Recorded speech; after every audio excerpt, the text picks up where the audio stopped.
ปลาปลากินเม็ดแดงนี่ลูกเนี่ยปลาขี้ตังเหรอลูกเหรอชื่อประหลาดนะคะปลาขี้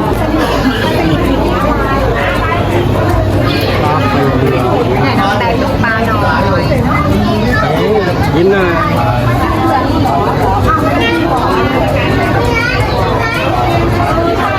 ยิ้มดูยิ้มดู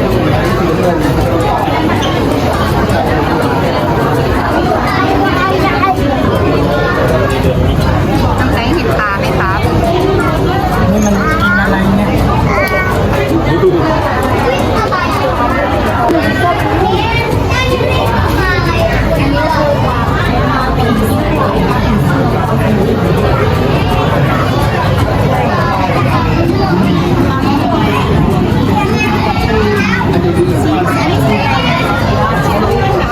พี่เต้นมาทางนี้บ้าง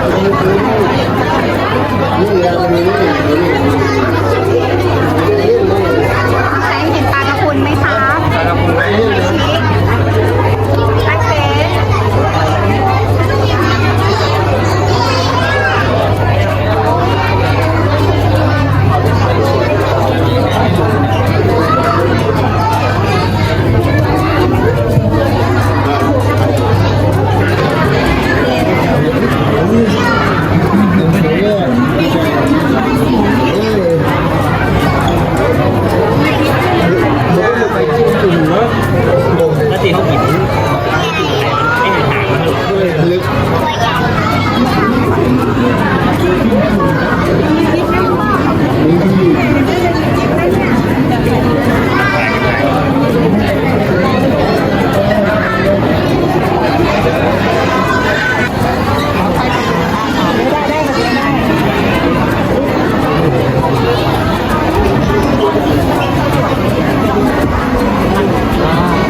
มืดมากเลยอ่ะ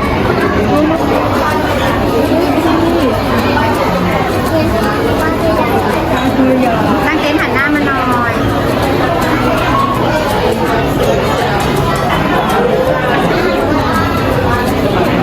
เดินได้หมุนได้เดินเต้นได้เต้นได้นะหมุนได้นะเดินมาทางนี้เลยนะกางแขนด้วยน้องแตงอยู่ไหนเนี่ย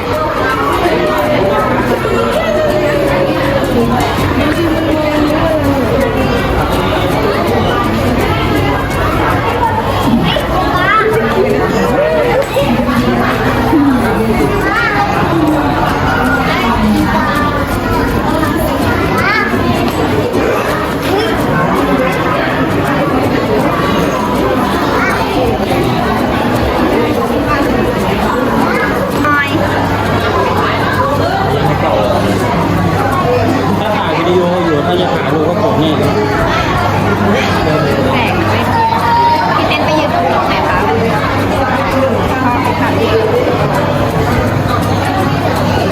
แบงค์ครับ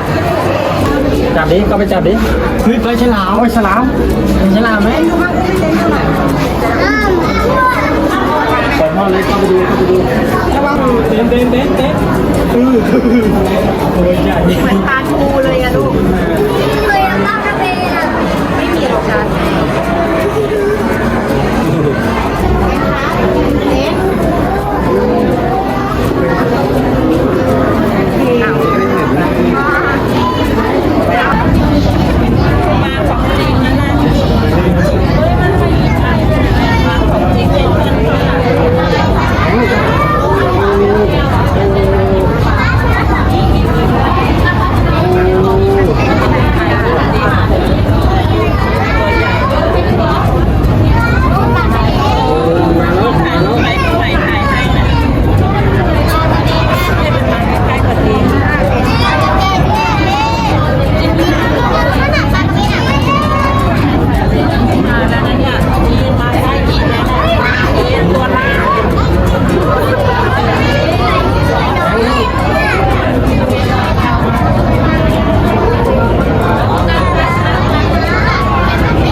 บ๊ายบายหน่อยบ๊ายบา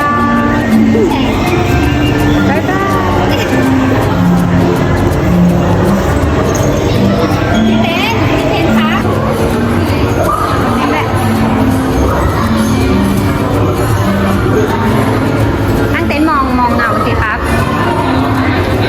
เต็นท์มองเงานู่นแต่ตั้งเต็นท์เล่นเงายังไง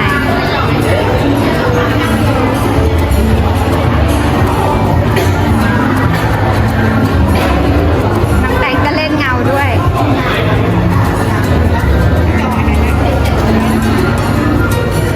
ตั้งเต็นท์ขยับไปตรงกลางสิลูก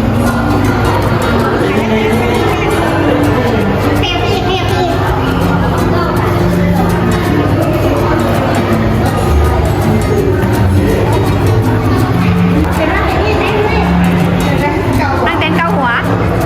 ตั้งเต็นท์กางแขนหน่อยครับกางแขนหน่อย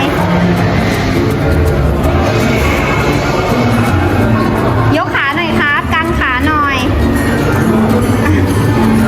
ไปไกลๆเดี๋ยวจะชนกันยกแขนด้วยยกแข